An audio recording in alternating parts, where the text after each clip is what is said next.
Hi guys, welcome back on MMA 13 here, back with another prediction video for the upcoming UFC Apex event, Burns versus Brady.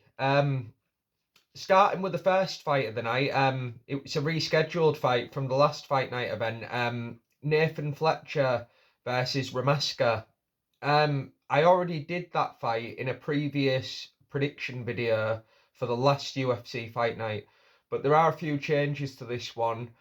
One of them being in the interview Nathan Fletcher did, he said it was quite challenging at first, getting pulled out last minute and not being able to fight 30 minutes literally. That was all he had to know, that he wasn't going to be on that card, and that was due to staph infection. So he's actually been in Vegas for the past 3 weeks waiting to be put on this card, and that could be a problem. My original prediction for that fight was I think it was second round ground and pound stoppage for Nathan Fletcher. I'm not going to change that prediction, but like I say, if you want to look at a more detailed breakdown of it, that'll be in my previous fight night prediction video. So yeah, moving on. Um, the second fight of the night, Andre Petrosky versus I hate this name, Dylan Budka. Now, when I say I hate his name, I don't mean that name. I mean his nickname.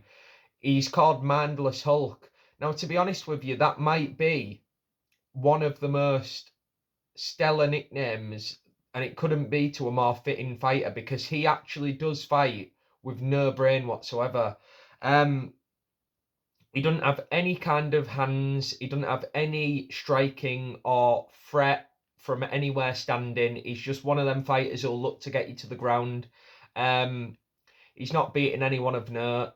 But he is 24 years of age, so that could kind of, be one of them situations where, he could build into the UFC. But this is his debut, and Petrosky's got some, I wouldn't say great wins, but he has got a couple of wins recently, one of them being against Josh Fremd.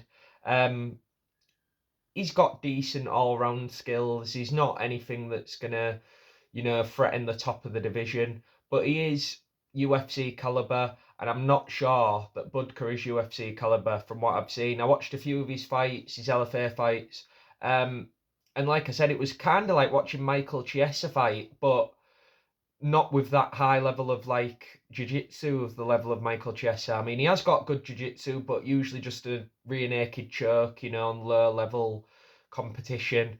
But I am going to go with Petrosky getting this one done early. I think he's going to have too much experience. I think he's going to be too much on the feet, and I think he'll be able to stop them takedowns from happening. He has got good takedown defense, and he's decent all round. So Andre Petrosky, I'm going to go for a round two finish. Not anything like flatland, probably just against the fence, lands a few shots, and it's just overwhelms Budka. Moving on, the next fight of the night. This should be quite a good one, actually. Aquin Amenum versus Vanessa Demopoulos. Now, I don't know if I've said her name right, but one thing that I will say, Demopoulos has got to be one of the oldest fighters in this division. 35 is a particularly old age for someone in the women's flyweight division. I think that could be a massive problem for her in this fight. I think the opponent, 29 years of age, new to the division, but in my notes here, I did put that she did beat McKenna in her last fight, and that could really be a good measuring stick to see where she is. She's new to the UFC, 29 years of age, and she's also got, I believe, a finish in one of her other fights, which was, I think, against the fence. And I think that was the fight before the UFC debut. I think it was against someone in the local promotion, but it was a good finish, and it was similar, to the Corin McKenna fight. She was good on the feet, but she had outstanding kicks for a woman division fighter. She was really, really impressive on the feet. Um, I think Demopoulos, she's not really had any notable wins. She's been in the UFC for, I think, 3 years, something like that. But I can see her getting kind of overwhelmed with, the level of striking from Akmin, and I think that will be enough to get her the win. I can't see a finish here. I think it'll be a decision. Moving on, the next fight, Gabriel Santos versus Yiza. So we've got a one-named fighter here, which is a lot easier for me because I've got one line of breakdown here for you. And basically that is that Yiza sucks. Terrible. Come from the road to UFC. I've said in my previous prediction video about road to UFC, I think it's one of the weakest shows the UFC have got. The competition's not great. It's obviously not the top sport in China. MMA is not really quite up there yet. But I think it should be a very, very simple, easy one-round job for Santos. He's got great ability, on the feet, but I'd say his main bag is on the ground. He's got great jiu-jitsu, and he might end up taking this one to the floor because this Yizu guy literally has no ground game. I think when I was looking at his record, he's like literally every single finish he's got has been like a TKO. But also on the road to UFC fight, he also got a split decision victory, I believe. And earlier in his career, he had 2 split decision victories against people with losing records. So that tells you all you need to know. I can't see this being anything other than a Gabriel Santos win, and I'm going to go with submission.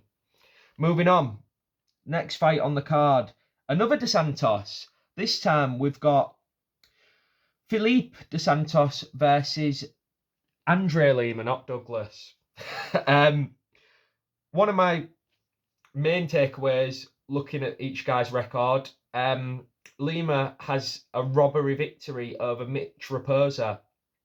Now also, Felipe De Santos has just come off a split decision victory, but I believe that the Mitch Raposa victory for Lima was a robbery. And I actually do think that Felipe De Santos did win his last fight. Also, different opponent levels. Mitch Raposa is nowhere near, top quality, high level competition. And that is a warning sign when you're getting a split decision, arguable robbery decision against someone like that. To be honest with you, I just think it's reach advantage for Felipe De Santos. That's going to be, because he's mainly a stand-up fighter, that's going to be the telling point in this fight. I can definitely see him getting a finish in this fight. And I think it might be in the late round. I think it might be in the third round. And I think it might be some kind of just overwhelming, finally starts to put the gas on. He might start in the first 2 rounds just using his reach, using his range, but I think in the third round he might just think, I want a bonus, I want to get the finish, and I can see it being a third round TKO for Felipe De Santos. Moving on to the next fight, Isaac Dulgarian versus Brendan Moretti. Now, the only note that I've got here for Moretti is that he's got no defence but powerful strikes. I think that Douglas has cleaner, faster hands, better reach, like I've just previously said. But I see this fight finishing in entertaining fashion. I do think that we're going to see a moment, possibly in the second round. I think the first round, they're just going to be feeling each other out. He's new to the UFC and he has got power. So Dulgarian might have to be a bit careful. But I just envision Moretti storming in like a tard and getting taken out. I think it's going to be one of them where they're just both feeling each other out, and then the second round comes and he thinks, oh, I'm okay, I'm debut, I'm feeling good, I've got a bit of confidence, like he does in his regional fights. He's been knocked out there a few times, and that's usually when he comes winging in with spaz punches. So I can see him coming in like a tard, charging in head first, throwing a big hook and getting caught through the middle with a straight, clean shot. So I'm going to go with Isaac Dulgarian, second round finish, TKO. Moving on, next fight, Rongzhu versus Chris Padilla. Now, this is my first underdog. Well, I think the last fight before, I think the Lima fight, also, I think Felipe De Santos was the underdog and I picked him. But this is my first real underdog pick. And I'm actually, in this Rongzhu versus Chris Padilla fight, going to go with Chris Padilla. Now, the reasoning for that is, number one, first note, Rongzhu does have a loss against old man Rodrigo Vargas. That is always a bit of a warning to me.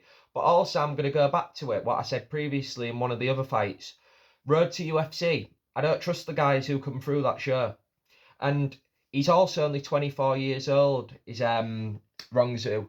And I think, he was in the UFC before, then went through the Road to UFC show. He's come back to the UFC for the first time since then. And I don't see any improvements. He ain't got any finishing ability. He doesn't really possess a threat anywhere in particular. And Chris Padilla, as I've also put in my notes here, going back to his fights, did beat Lontrop, and he beat him in the first round. And Lontrop just had, literally last week, I did a prediction video for that, and I did pick Slavoclaws, but he had a great fight with him, and it was a lot closer than I thought it was going to be. And he impressed me in that fight. So I'm actually going to go for Chris Padilla to defeat the younger Rongzhu. But he's only 24, so who knows, he might, develop, maybe become a bit more dangerous and become more of a threat. But I'm going for a round 3 Chris Padilla stoppage. I can see it being against the fence, possibly just elbows, knees, and just basically, I wouldn't say quit him, but just overwhelming Rongzhu and him just not wanting to be in there anymore. And he'll probably be exhausted by then because he's going to be constantly getting hit with shots to the body, which I do like about Padilla as well. I forgot to mention he's got a lot of body shot finishes as well on the regional scene. I think he had one in one of his more recent ones before coming to the UFC, and it was a left hook to the body. So I'm going to go for a finish in the third round for Chris Padilla, TKO standing. Moving on. Next fight on the card, Matt Schnell versus... sorry, I've missed my favourite fighter on the card, Trevor Peek. Sorry, the fight before that, Trevor Peek versus Yamal Ashmuz. Now, Trevor Peek, I don't know if anyone watched my last video. It was talking about the Sean Strickland Machine Gun Kelly beef. And I mentioned how there'd be as much of a chance of Trevor Peek beating Islam Makhachev as Sneak or Machine Gun Kelly having any chance of coming out of a room alive if Sean Strickland found them.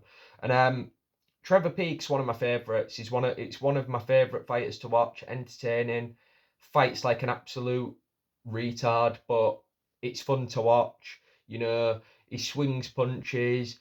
He sometimes goes in with his head.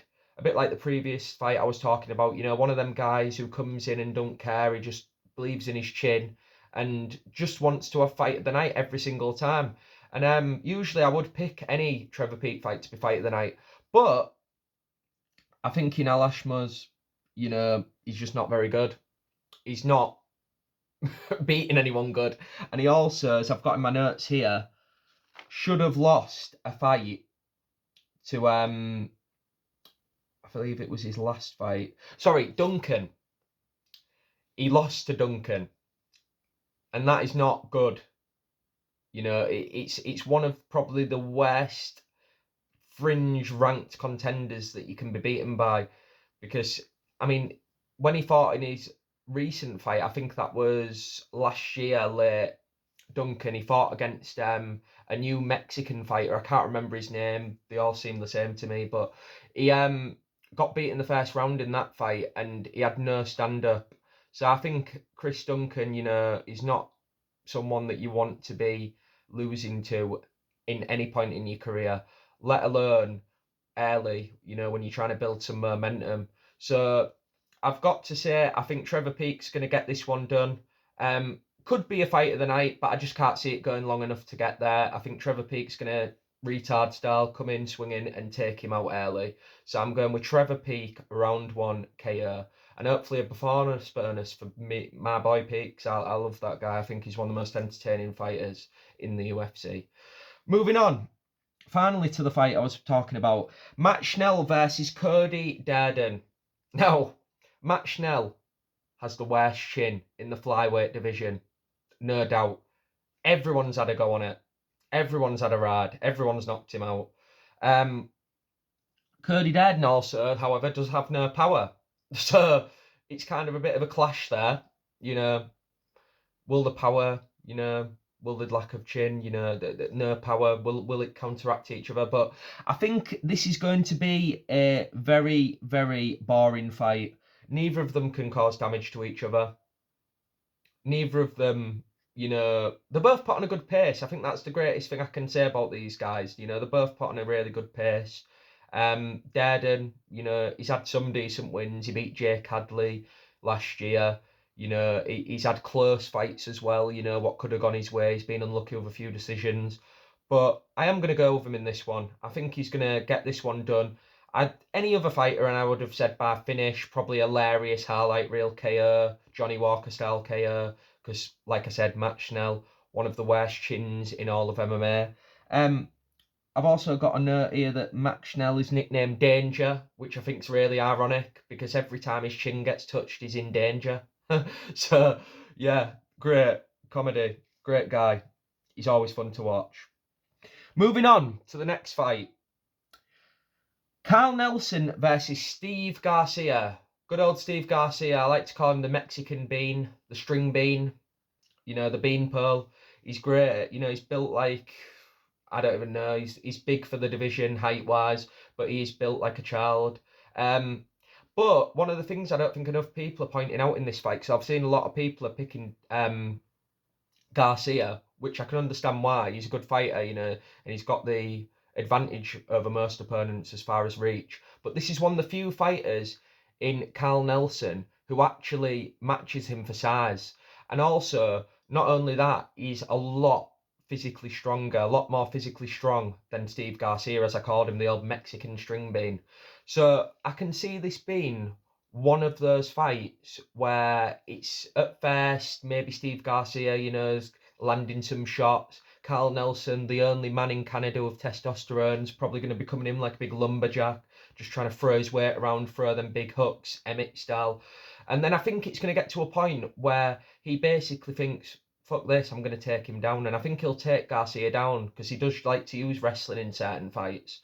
And I can see him taking down Steve Garcia and maybe roughing him up a little bit. I can't see him getting any kind of submission. Steve Garcia, he's decent on the ground. And he's also, got, I wouldn't say the best scrambles, but he can get back to his feet.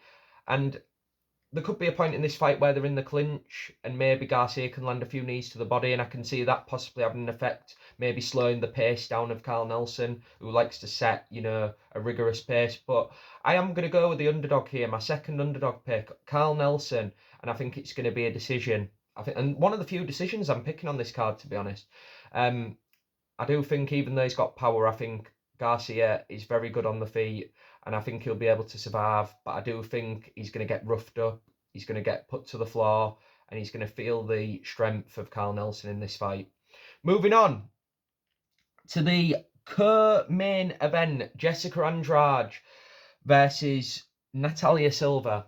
For a women's fight, I actually think this is quite a decent fight.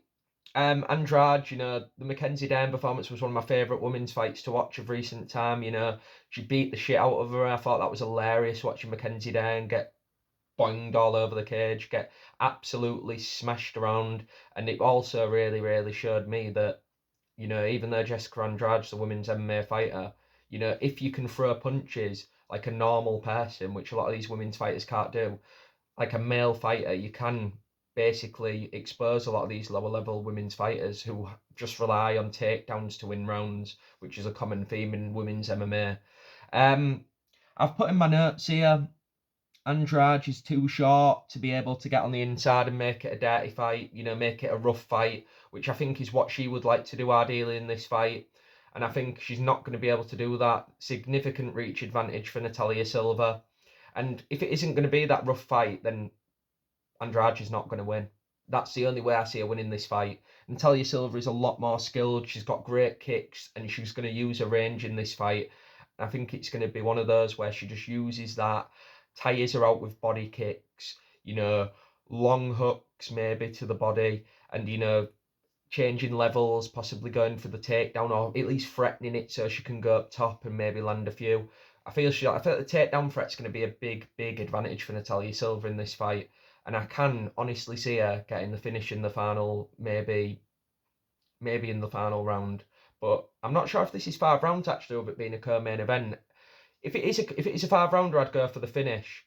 I would go for the late finish if I was putting money on this. But I do believe it's probably a women's MMA co-main event. I can see it being a 3 rounder. So I'm going to go for decision. Natalia Silva using her superior striking at range. Because I feel like even though Andrade is a good striker, I feel like she ain't got all-round striking as far as kicks. It's very boxing heavy. So I think she's going to win this fight, Silva, by just using kicks at range, the odd jab, and the odd body shot.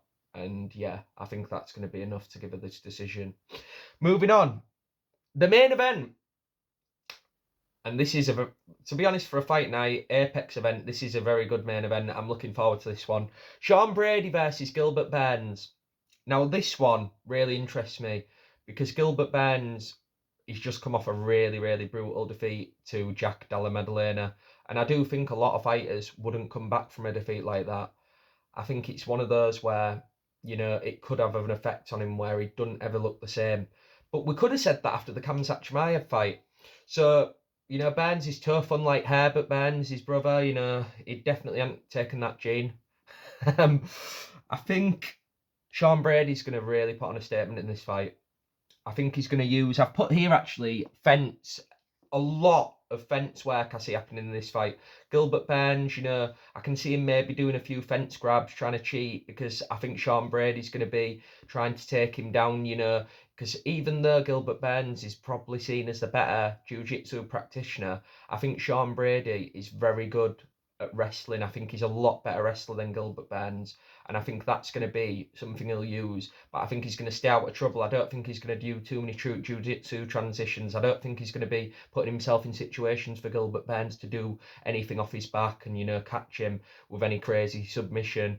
I think it's going to be one of those fights where Sean Brady's going to rough up Gilbert Burns, and I think it's going to be really, really brutal. And I think it's going to be a night what Gilbert Burns is going to realise, maybe I'm coming to that part of my career where I'm at the last kind of few fights and I might need to reconsider, my aspirations for a title. I think this is going to be the fight where we see that Sean Brady's a contender and Gilbert Burns is on the slide. Unfortunately, because I like Gilbert, he's a great fighter. Khamzat Chimaev fight I mentioned previously, what a war, but I don't think he can go through that. I don't think he can go through that in this fight. I think he's going to have a very, very hard time getting in any kind of position where he can hurt Sean Brady. I don't think he's going to be able to put him in trouble on the ground because Sean Brady's very, very more than adequate there. And I think he's a much, much more vicious and calculated striker. I think he's going to use elbows, he's going to bust open Gilbert. I think he's going to use them clinch knees, and I think he's going to end up really, really brutally beating down Gilbert. 4th round, standing TKO / possibly knees, and then maybe just crumbling Gilbert, similar to how Jack Della Maddalena crumbled him, So I could see it where he knees him and then possibly, the referee jumps in as he's about to land maybe that last shot, and he maybe just finishes him through knees to the body and basically just absolutely pummel him against the fence and then landing that last shot. So I'm going with Gilbert Burns to get beaten by Sean Brady in the 4th round by TKO against the fence. And I hope that everyone else likes, subscribes, and I'll be back every single week with these prediction videos, but I'll also be doing a lot more videos just with general MMA news and updates on certain fights and all topics in MMA, anything that interests me. Or you guys, let me know in the comments. Thank you. Bye.